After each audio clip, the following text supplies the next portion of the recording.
Breaking news Buggamatham భూములపై హైకోర్టులో పెద్దిరెడ్డికి ఎదురు దెబ్బ తగిలింది.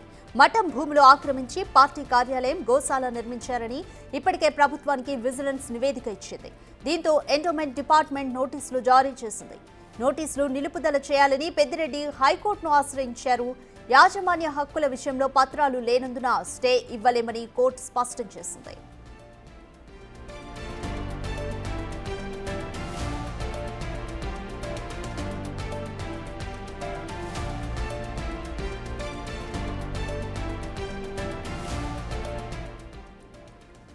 బుగ్గమఠం భూములకు సంబంధించి హైకోర్టులో పెద్దిరెడ్డికి ఎదురు దెబ్బ తగిలింది. మోర్ డీటెయిల్స్ మా ప్రతినిధి దామోదర్ అందిస్తారు. రైట్ దామోదర్, యాజమాన్య హక్కుల విషయంలో పత్రాలు లేనందున స్టే ఇవ్వలేమని కోర్టు స్పష్టం చేసింది. డీటెయిల్స్ ఏ విధంగా ఉన్నాయి?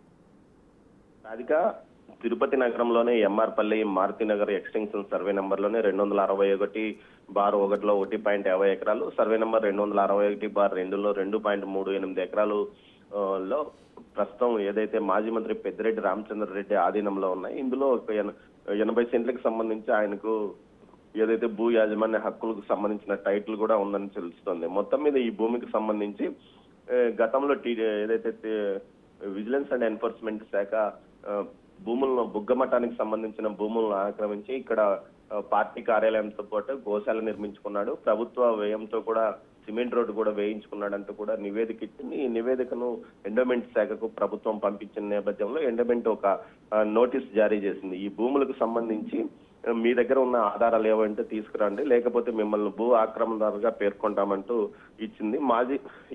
మార్చి 7వ తేదీన పెద్దిరెడ్డికి షోకాజ్ నోటీసులు జారీ చేశారు. దీన్ని సవాల్ చేస్తూ పెద్దిరెడ్డి ఏదైతే నిన్న అత్యవసరంగా హైకోర్టులో లంచ్ మోషన్ పిటిషన్ దాఖలు చేశారు. పిటిషన్ తరఫున మోహన్ రెడ్డి వాదిస్తే ప్రభుత్వం తరఫున ఏజీ దమ్మలపాటి శ్రీనివాస్ వాదించారు. ఈ నేపథ్యంలో బుగ్గమఠం భూములకు సంబంధించి 2.38 ఎకరాలకు సంబంధించిన ఎలాంటి ఆధారాలు లేనందువల్ల తాము షోకాజ్ నోటీస్ పై స్టే ఇచ్చేందుకు నిరాకరిస్తున్నామంటూ కూడా హైకోర్టు తెలియజెప్పింది. మొత్తం మీద ఈ 80 సెంట్లకు మాత్రమే ఏదైతే రక్షణ కల్పిస్తామని కూడా తెలియజెప్పింది.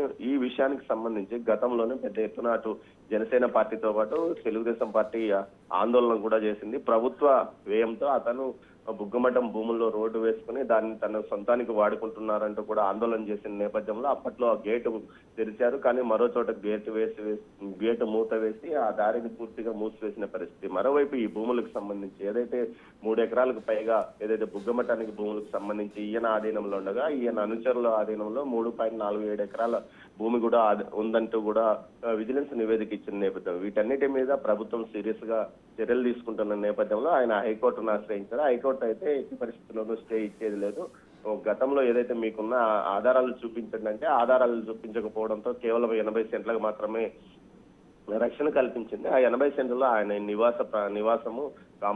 నివాసం ఉన్న పరిస్థితి. మరోవైపు ఏదైతే పార్టీ కార్యాలయమో అదేవిధంగా గోశాల ఉన్న ప్రాంతాన్ని సంబంధించి పూర్తి స్థాయిలో అటు ఇచ్చిన షోకాజ్ నోటీస్ కు వివరణ ఇవ్వాలంటూ కూడా తెలిపిన పరిస్థితి. మొత్తం మీద అయితే ఈ భూములు బుగ్గమఠానికి సంబంధించిన భూములు సుమారు అక్కడ 27 ఎకరాలు పైగా ఉండగా పూర్తి స్థాయిలో అన్యాక్రాంతం అవుతున్న నేపథ్యంలో మాజీ మంత్రి పెద్దిరెడ్డి కూడా ఈ 3 ఎకరాలకు పైగా భూములను తన ఆధీనంలో ఉంచుకున్నాడంటూ కూడా షోకాజ్ నోటీసులో పేర్కొంది. Radhika, thank you Damodar.